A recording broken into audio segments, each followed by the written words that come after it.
What advice would you give to a young girl or a young teen or a young mom out there wanting to become a lawyer? Try to get as much information from as many sources as you can about what it's really like to go um, through law school and what it's like to be a lawyer.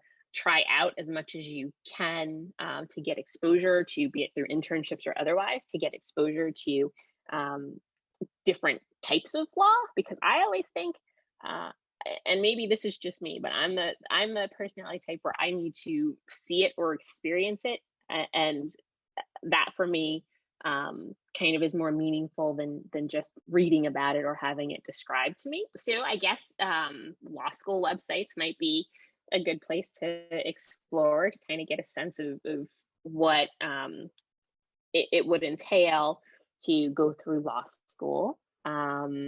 Bar association. So every state has a bar association. So bar association websites might be a good resource. Some schools may have pre-law. Some high schools even may have pre-law programs, and certain colleges as well may have pre-law programs, or if nothing else, maybe they have mock trial teams and that sort of stuff. So that would be a good opportunity to practice that and to get some exposure to it and see how you like it. Ask around the people who you know, your friends, your friends' parents, what have you, to see whether they may happen to be attorneys or know attorneys that they could put you in touch with, so that you could ask them kind of questions or ask for advice or guidance about what it's like to be a lawyer, so you can decide whether it's something that you want to pursue and whether they have any suggestions about areas and avenues that you might look into. If you think you might want to be a litigator, for example, once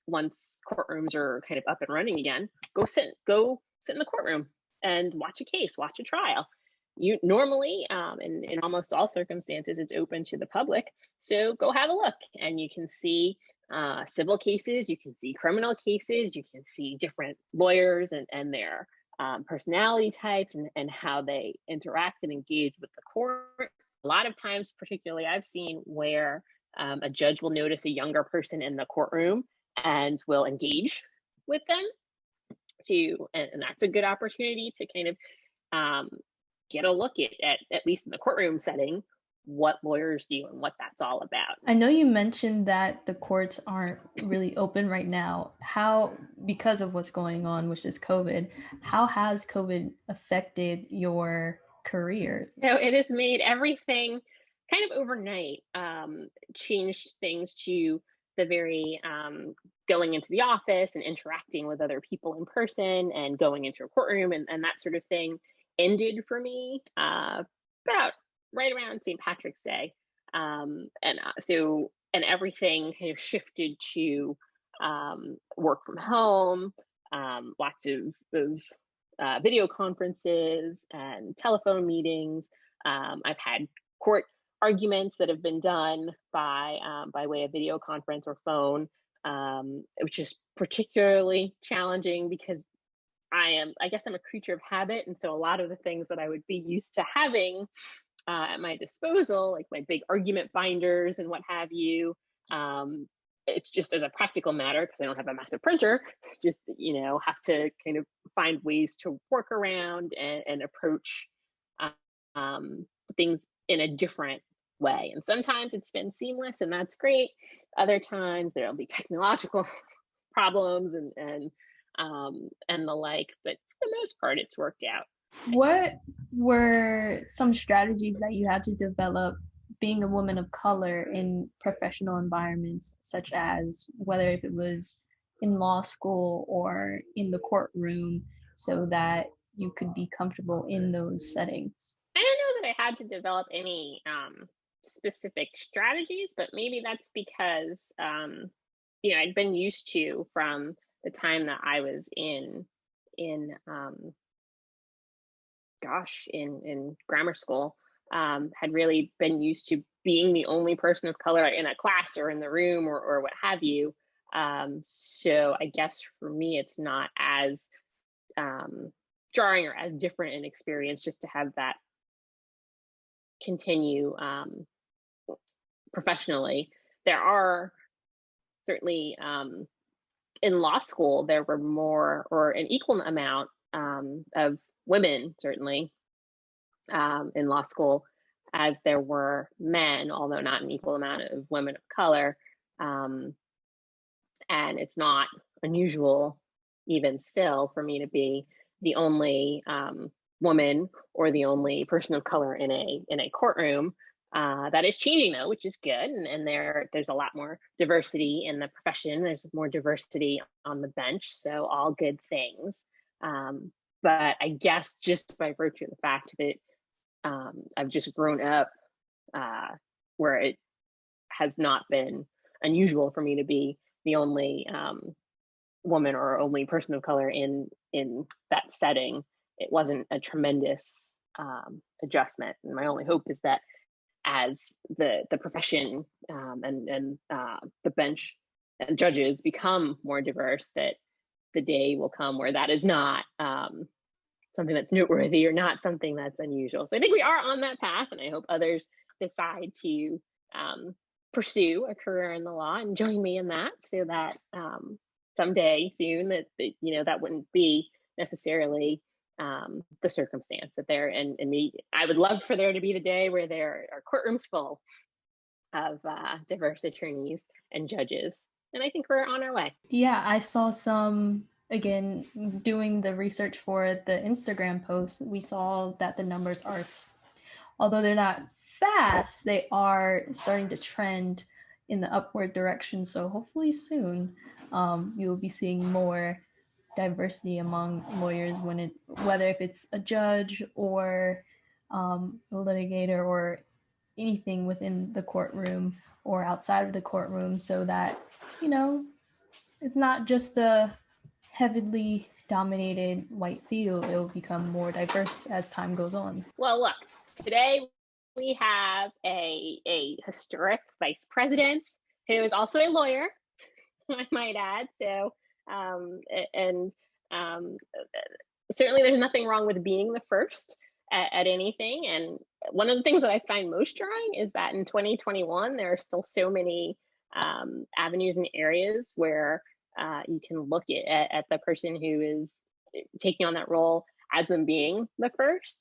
Like in the firm that I worked at, I was the first Black woman, or actually the first Black attorney in the litigation department as a whole, because the partner, the one Black partner in the firm, actually was not in the litigation department. He worked in a different department. So I was the first one, which is a little bit jarring because I've been doing this for 16 years, and on the one hand, it seems like a whole lot of time to me, but on the other hand, that's really not all that much time for me to have been the first Black litigation associate in a law firm. There was, and certainly some of the jobs that I've worked at have been far more diverse than others. When I started the law firm, there was only one non-white partner, and it's not as though it was a new law firm. I think the law firm has been around at least by now 50 years or so. In law firms, you have associates who are, that's what I was, where you are kind of the junior level and just starting out, and you have the partners who are the managers and a lot of times the owners of the law firm. So that's kind of, when you work in a law firm, that's generally the goal, to move from associate to partner, which is a very difficult thing in some firms, as far as when you look at diversity issues and the like. Certainly now, my hope is that you'll see more diverse partners. So hopefully things are, the trend is changing, but there are other workplaces that I've been at where there has been a large contingent of attorneys of color. So it really just varies based on the firm or the organization that you decide to work for.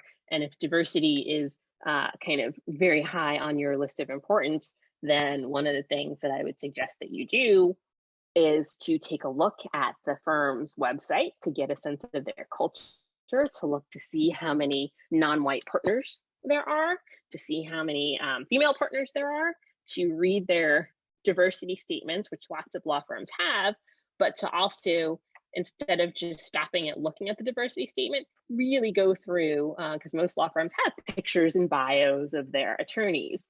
See if they, their money's where their mouth is. It's one thing, I think, to have a great diversity statement and say that you have a commitment to diversity, but my next question is always, well, what are you doing to show that? Yeah, and I think that's the what are you doing piece is very important, even when you're looking, rather, like you said, whether at the job, law school as well, any type of school. If you want to find people who look like you, the only way to do that is do your research.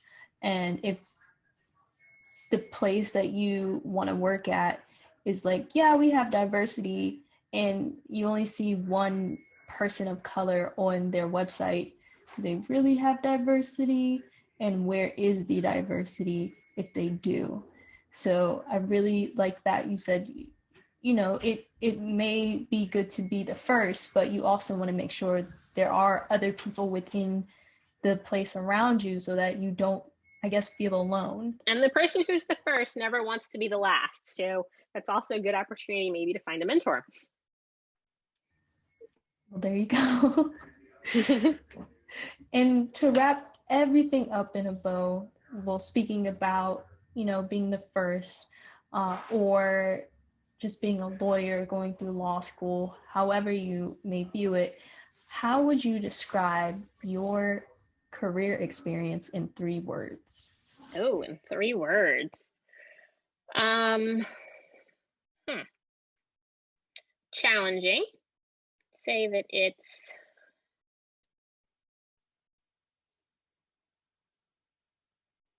I'm gonna cheat, and this second one requires more than just 1 word, but I would use a phrase to say never a dull moment, Okay. so that I'm never bored.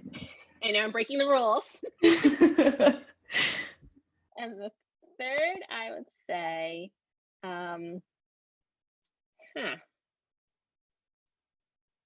it's a little bit challenging here to wrap it up in 3 words.